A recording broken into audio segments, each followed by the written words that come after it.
Темата по 9 часот е Спорт ЕМОВ Скопје 2025. Мартин Клинчаров, председателот на Сојузот на спортски федерации, е гостин во студиото на емисијата Македонија наутро. Какви ефекти ќе има овој настан врз македонскиот спорт? Добро утро. Добро утро, Бранко. Фала на поканата уште еднаш.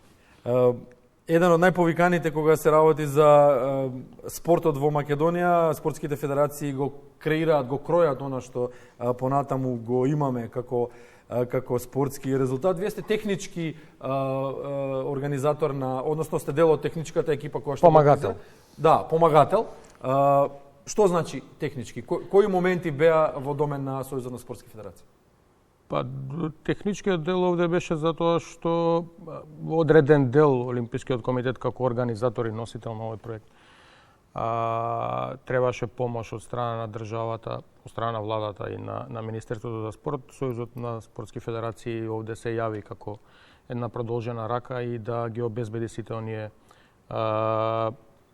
неопходни и потребни работи, се она што Олимпискиот комитет до таа фаза не можеше сам да го обезбеди. Значи, делот кетеринг услуги, обезбедување на храна за учесниците, превозот и еден дел на кревети потребни за сместување на учесниците, кревети, душеци, постелнини и така натаму. Се она што е од тој аспект, така што мислам дека во тој сегмент добро ја завршивме нашата работа, иако рокот беше краток, иако, да кажеме, ние знаевме, односно организаторот знаел многу поодамна што треба да се случува ова лето кај нас, меѓутоа мислам дека се на се, дека идеално не е идеално, дека може подобро многу, веројатно сите ќе се сложат дека многу може подобро.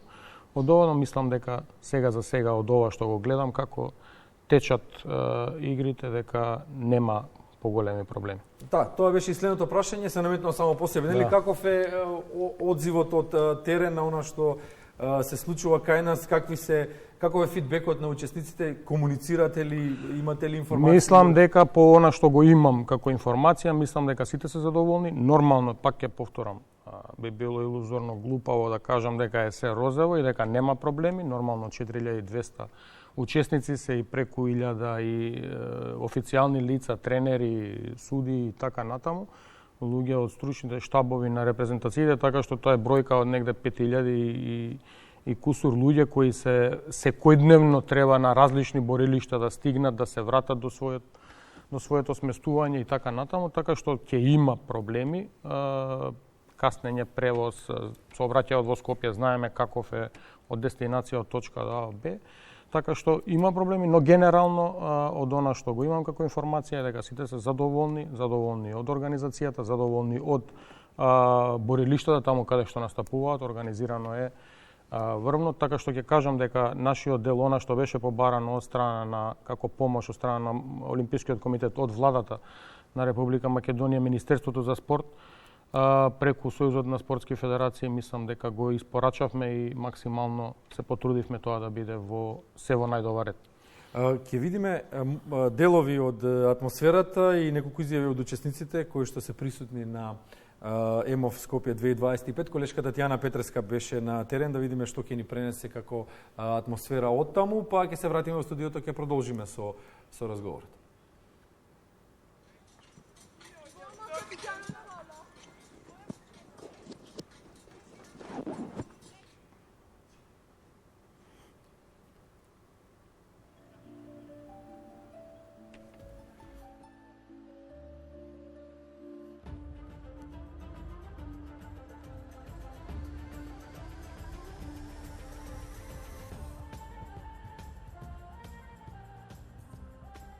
Ова е дел од дефилето, ова се моменти од отворањето. Може полека да останеме со слика, може да останеме со слика, да видиме како беше на отворањето.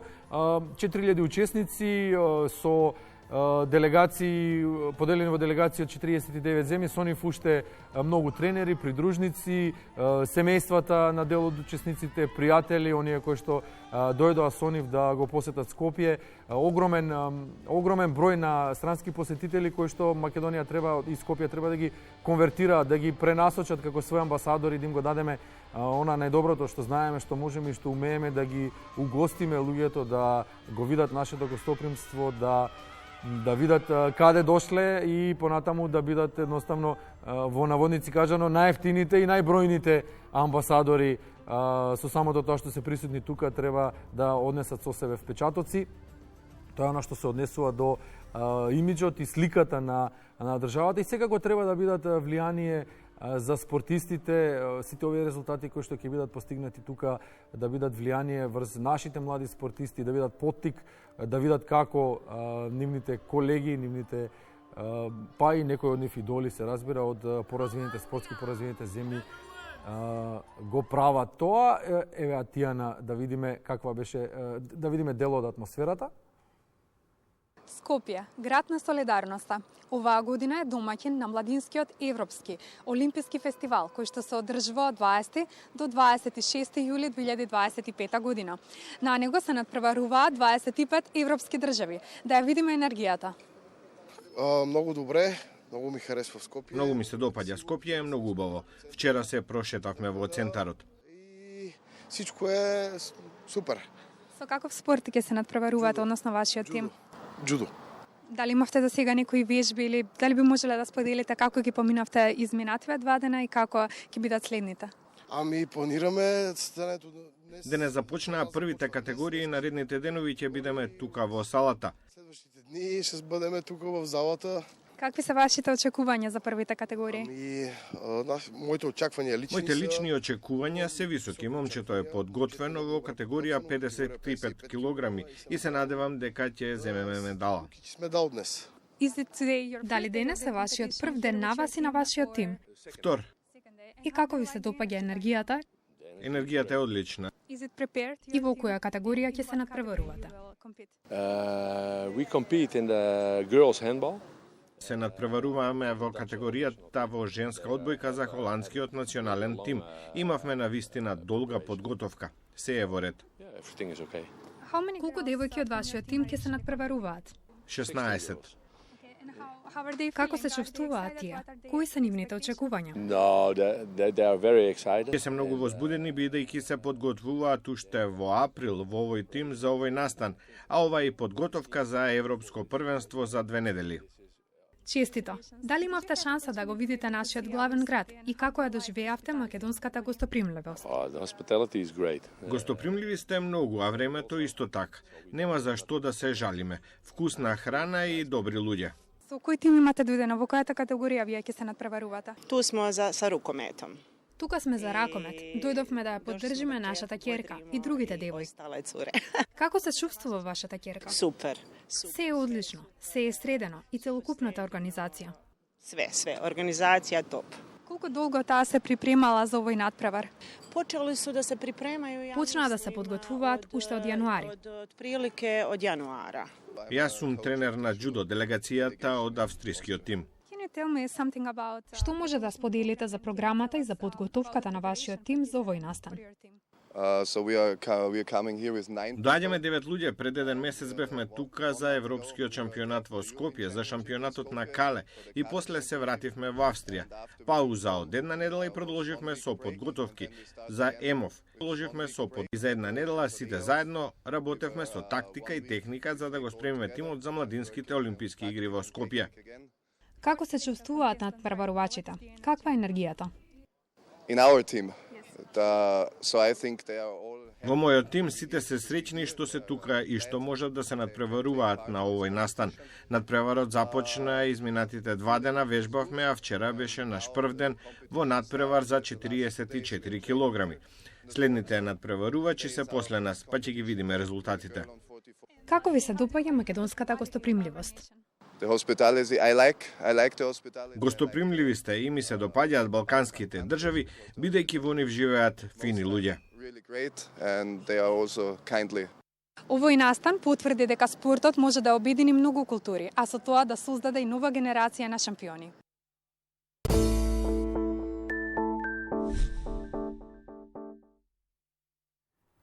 Видовме колку сериозно оние кои што се дојдени тука во Скопје на ЕМОВ 2025 му пристапуваат на настанот, им пристапуваат на дисциплините во кои што се надпреваруваат и зашто се го користат овој момент и овој настан како подготовка, како надградба и така натаму. Мартин, од сето ова може да заклучиме дека квалитетот од спортски аспект на ЕМОВ 2025 е на екстремно високо ниво, на она највисокото, дека сите се дојдени со најдобрите надпреварувачи што ги имаат или генерално, главно се дојдени со најдобрите. Што треба да ни покаже од спортски аспект ЕМОВ 2025 и како треба да се однесуваме по овој настан? Па, гледаш ова последната изјава на оваа делегација австријска џудо, тие беа, значи пред месец дена на Европско кадетско првенство кое се одржуваше токму во Енес Сандански. Значи биле тука, тие се кадетски младински репрезентативци на своите земји, што значи дека се континуирано и го вадат најдоброто од себе сите држави. Ова што нас треба да ни покаже е дека постојано, континуирано треба да вложуваме во младите категории, како понатаму би имале врвни репрезентативци, би добиле репрезентативци во одредени спортови. Она што е проблем кај нас, што се уште мислам дека се уште го немаме и е во некоја развојна фаза и која се надевам дека ќе успееме да достигнеме, е таа некоја стратегија што точно нас ни треба и што ние сакаме да развиваме и да добиеме, затоа што имавме прилика да слушнеме од различни земји каде ракомет, каде џудо, секоја држава се концентрира на нешто кое го развива, сите не развиваат се, сите не се добри во се, така и ние ќе има импакт овој ЕМОВ врз спортот, сигурно. Сме виделе многу примери низ историјата, такви ќе тргнеме од нас фудбалско првенство, светско фудбалско првенство во Америка 94-та и како тоа влијаеше на развојот на фудбалот, на сокерот во Америка и каде е денеска тоа таму, иако треба години да поминат, нормално, меѓутоа ние имаме таа подлога, пак ќе кажам, таа стратегија ни е нужна, неопходна, за да и федерациите бидат во таква ситуација дека треба да развиваат и да работат за спортот, а не да бидат приватни фирми, приватна својина. Она што изминативе 7-8 години го изгубивме, да тоа со тој ваучер систем ги натера... Економијата беше во преден план, а не спортот. Да, и ги натера да се однесуваат така, наместо спортот да биде примарниот дел, беа некои други работи во фокус, ќе ни треба време да го вратиме тоа сега назад и да одредиме што нас ни треба и да се фокусираме на тоа. Ако имаме колективни спортови, кои се тие, ако имаме индивидуални спортови, кои се тие, и да одредиме се она останато околу може да се помага, но ова да биде фокусот каде што ќе градиме и каде што ќе вадиме сериозен професионален спорт, за да имаме сериозни достигнувања за понатаму во иднина кога ќе дојдат странски делегации, спортисти, репрезентации, репрезентативци на ваков голем или некој иден следен собир, кога би го организирале, нема да не памтат само по добрата храна и убавото време, туку ќе кажете да имавте вие светски или европски првак во тоа и тоа. Паѓаат европски светски рекорди, да, тие се младенски, тие се во тие категории, меѓутоа тоа е основата за понатаму. Слушнавме од дел од делегациите дека се подготвуваат за големите надпреварувања, дека беа дел од џудо првенството во Скопје, меѓутоа и го користат овој настан како подготовка за следните големи надпреварувања. Тоа само треба да ни одолови сериозноста со која што му пристапуваат на младинскиот спорт луѓето, односно земјите, европските земји. Во суштина и нема пауза, значи тука немаш некоја пауза, не е дека од сега за следното лето има некој голем настан, па ние до следното лето нема да правиме ништо. Таму нема пауза. Почнале подготовки од јануари се спремаат за овој ЕМОВ. И јако знаат дека во меѓувреме од почеток на подготовките до ЕМОВ ќе имаат уште еден или два големи турнири. Така што тоа е континуиран процес каде што сериозно се работи, се спрема, луѓе знаат и се посветиле на тоа. Еден пример само ќе го кажам, тоа го дискутираме вчера во однос на ракометот. Швајцарија, Холандија и во последно време гледаме Фарски острови се сериозно прераснуваат во ракометни велесили, нешто што не било замисливо до пред 10 години. Што само го потврдува фактот дека сериозно инвестираат и се посветени на тоа. Дали купуваат луѓе од надвор, да им ги покажат основите, понатаму инвестираат во систем, во инфраструктура и така натаму. Тоа со стратегијата треба да го покаже точно тоа. За кои спортови ние традиционално ги имаме и сме имали резултати, за да инвестираме во нив, а потоа да инвестираме инфраструктура и се она што следи, ама да биде насочено за тие спортови. Би било глупаво да ние инвестиравме во омасовување на еден спорт, градиме, пример ќе го кажам сега, ќе го земам како пример, да градиме тениски терени, а да имате федерација која нема да ја интересира омасовување на тенисот во држава. И са вие имате терени, имате инфраструктура, а никој не игра на тие терени. Или да градиме сали за одреден спорт, а федерацијата воопшто да не сака да инвестира, него ја држи на некоја ниско ниво, некои ниски гранки спортот, без да има омасовување. Така да, прво треба да решиме што ние сакаме, затоа што дефинитивно немаме нити средства, нити луѓе, нити човечки капацитет за да ги имаме сите спортови како што тоа го прават Соединетите Американски држави или Русија или оние поголеми држави, каде што мора да имаат се од атлетика до хокеј. Ние тоа го немаме, затоа треба да решиме. Ако имаме ракомет, кошарка и одбојка како колективни спортови, имаме џудо, таеквондо, кикбокс и оние индивидуални, пливање, атлетиката мора да е секогаш тука присутна затоа што е некој спој помеѓу индивидуалниот и колективниот спорт и основата на секој спорт, така што тука треба да се насочиме и во однос на финансии, и во однос на инфраструктура, и во однос на се останато што треба да го обединува. Пак ќе кажам, сите други спортови може да се помагаат, додека не донесат резултати, ама да инвестираме средства и да ги распринуваме лево-десно о развој на сега е модерно падел, утре ќе биде модерно бадминтон, заутре сквош, мислам дека немаме капацитети нити финансиски, нити човечки.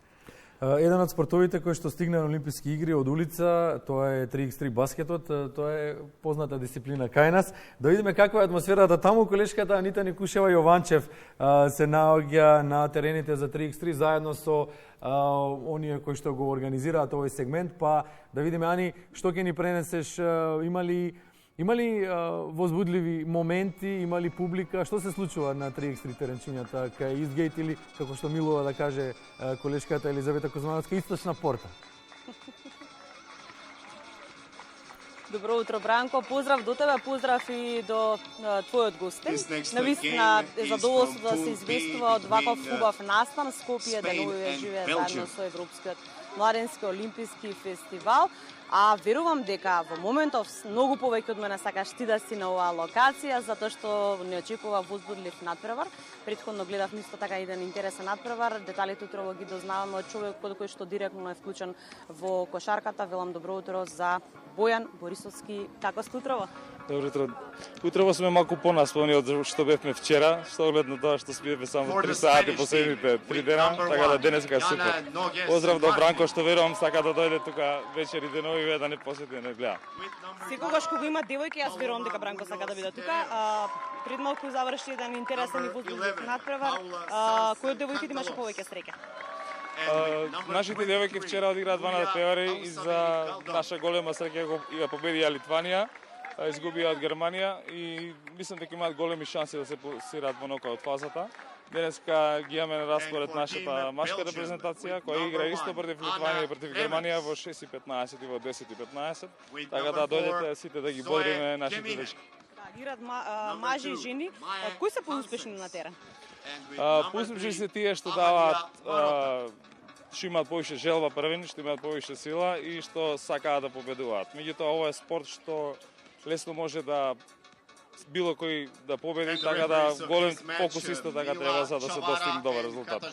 Не е прв да се игра 3x3 баскет на наша територија. Беше ли предизвик за вас како организатори да се организира, односно овој дел од целата оваа манифестација? Веруваме дека е предизвик затоа што нели имаме вакви убави млади спортисти тука кои што се идни надежни, не само на нашата земја, туку и од сите кои што се дојдени од Европа. Така. Љубовта за овој спорт секако се стекнува од мали нозе, иако јас ја стекнав на 35 години. Така да предизвикот беше огромен и во моментот кога Олимпискиот комитет не покани да бидеме дел од организацијата, одговорот беше да во секунда, иако не знаевме што значи да се организира еден ваков огромен настан, бидејќи сепак ова е мини олимпијада и генерално ома прифативме да организираме и да бидеме дел од сево ова. Проблемите на кои идовме не ги очекувавме. Голем дел, бидејќи главните две работи што се потребни за овој спорт, теренот и кошот, ни се деформираа и ни се скршија, така да све смеривме во вечер и сме максимално фокусирани да дадеме најдобар резултат. Меѓутоа секогаш учиме од недостатоците и се надеваме дека повторно ќе имаме ваков голем настан во нашата држава. Во моментов, позади нас гледаме нови девојки, за кои останува збор. Имаме ли тука фаворит од овој дуел? Фаворитот не се знае, бидејќи, како што кажав, секако може да победи, но очекуваме одлични надпревари, бидејќи сите надпревари завршуваат со можеби 1-2 разлика за едната или другата екипа. Се погоди да имаме температури над 40 степени во нашата држава, со високи температури да се организирани мала работа ваков настан, меѓутоа што вели публиката? Вие сте едни од најпосетените. Така, вчера имавме full house, што се вика на англиски. Очекуваме деновиве што следат да биде уште по-посетено, особено во петокот кога се играат и финалињата. Утрата кога нас најавме дека се малку посетени, така да денеска сме пославо посетени, но очекуваме максимална посетеност во петок. Имаме одличен диџеј, имаме одлични водители, така да очекуваме и добра забава. И за крај да заокружиме, кој очекуваме да биде победник на овој турнир? Победник ќе биде тој со најголема желба и со мала доза на среќа, така да фаворити немаме, се надеваме дека нашата репрезентација ќе достигне максимално добар резултат и во очекување на победникот да уживаме во целокупната манифестација. Сега ќе го поканиме нашиот колега Бранко, кој што е вистински љубител на кошарката, да биде дел од овој настан. Да, Бране, повели посетиме вечер или во финалето како сакаш и да се држиме и да гледаме добар баскет. Само да ги поздравам екипата од Але Коги и Марче што максимално деноноќно работеше за да успееме во овој настан. И мислиме дека сите селектори, сите репрезентации беа баш со браво екипа, супер се посветени, ќе уживаме. Да, навистина убава и позитивна енергија. Благодарам што додаш на двојното време, се гледаме во петок. Благодарам што ни посетите, се гледаме. Студио. Браво! Благодариме, Ани, за јавувањето, благодариме поканата и без да не поканевте, ние ќе си дојдевме да си го видиме омилениот спорт. Спортот од улица, Мартин, е изворот на таленти. Марадона учел на улица, Пеле учел на плажа, Дражен Петровиќ учел на кошчињата, Мајкл Џордан во хаслерските квартови и турнирите 3x3. Што Македонија прави да ги врати децата на улица и на терените? Па она што претходно го кажав, мора да имаме омасовување на спортот, значи да имаме масовност, а масовноста би требало да ја бараме, пак ќе се вратам на таа стратегија. Да знаеме во кои спортови. Знаеме кај имаме традиција, знаеме каде сме имале резултати, би било лудост да развиваме нешто надвор од тоа сега, затоа што е само модерно. Потенцијалот го имаме, да одредиме кои се тие спортови и да ја вратиме масовноста преку вакви турнири, организирање, будење на малата, она што претходно го имавме, ни секое мало, дали се работи за баскет, дали се работи за турнири во мал фудбал, дали се работи за... Ама мора да се сконцентрираме на тие спортови кои ќе ни донесат резултати, каде што имаме потенцијал, каде што имаме таленти пред се, тука да ја насочиме нашата енергија, понатаму пак ќе кажам, тоа ќе изроди инвестиции во инфраструктурата. Дали ќе бидат нови баскет игралишта, повеќе сали за кошарка, повеќе базени кои се веќе во некоја фаза на изградба за да правиме нови пливачи и така натаму, ама мора да ја видиме основата каде за да тргнеме во правење масовност во тие спортови. Имаме Министерство за спорт, Сојузот на спортски федерации има одлична комуникација, тоа се двата основни чинитела на спортот кај нас. Работите ли во насока на привлекување на општествено одговорните компании кои што сигурно мора да бидат дел од развојот на еден спорт кај нас, особено на младинскиот спорт, да им се даде шанса на младите да се препознаат вистинските таленти, да им се даде шанса? Да, тоа е другата фаза која ќе треба преку ново законско решение да се ајде да не кажам да се врати она што го имавме како законско решение, но некое ново законско решение подобрено да повторно ги вратиме компаниите, големите компании, општествено одговорните компании кои нормално ќе имаат одреден бенефит, дали тоа ќе биде даночно олеснување или кроз некои други олеснувања, да ги натераме повторно да инвестираат во спортот, затоа што видовме дека оној систем ваучер не функционираше и нема да функционира затоа што беше ограничувачки во многу фактори. Треба да се вратиме кон она што го имавме, пак ќе кажам, ново, подобрено законско решение, каде што и компаниите ќе препознаат подадената рака од страна на државата, нормално, ќе имаат и бенефит за тоа, за секој вложен денар во спортот, дали тоа ќе биде професионален, ќе биде младински или на крајот од денот ќе биде рекреативен спорт, да имаат одредени бенефиции со што повторно би ги собрале за да го олесниме делот на државата кој таа го инвестира, бидејќи сите знаеме колкаво е купчето, колкави се предизвиците во останатите сектори во државата и колкаво е купчето во моментов за спорт. Државата сама не би можела секаде да покрие за тоа да биде на задоволително ниво, да би имале високи резултати, така што без приватниот сектор, без општествено одговорни компании, високи професионален спорт и високи достигнувања резултати, мислам дека не се можни не само тука, никаде во светот, така што тоа е втората фаза на која Министерството веќе работи и се надевам дека ќе биде скоро да имаме во соработка со приватниот сектор. Нормално тука и Министерството за финансии треба да го каже последниот збор околу тие работи, меѓутоа сум сигурен дека ќе биде брзо за да што повеќе компании се вклучат во развој на спортот, за да ги имаме повторно оние, да кажам, денови кога го имавме Вардар европски шампион, ракометен, кога имавме четврто, пето место ракомет и кошарка на европските првенства и Бучим Јака европски светски шампион во борење и така натаму. Мартин Клинчаров, Сојуз на спортски федерации на Македонија, председателе, благодариме што најдовте време во овие денови полни соборски. Колега фала на поканата уште еднаш, со задоволство секогаш во македонската телевизија. Да, поздрав и до министерот Борко Ристовски и секако и до Македонскиот олимписки комитет за сето она што се прави, да го искористиме ЕМОВ Скопје 2025 да биде одскочна даска за нови резултати и за надоградување на она што веќе го имаме како спорт.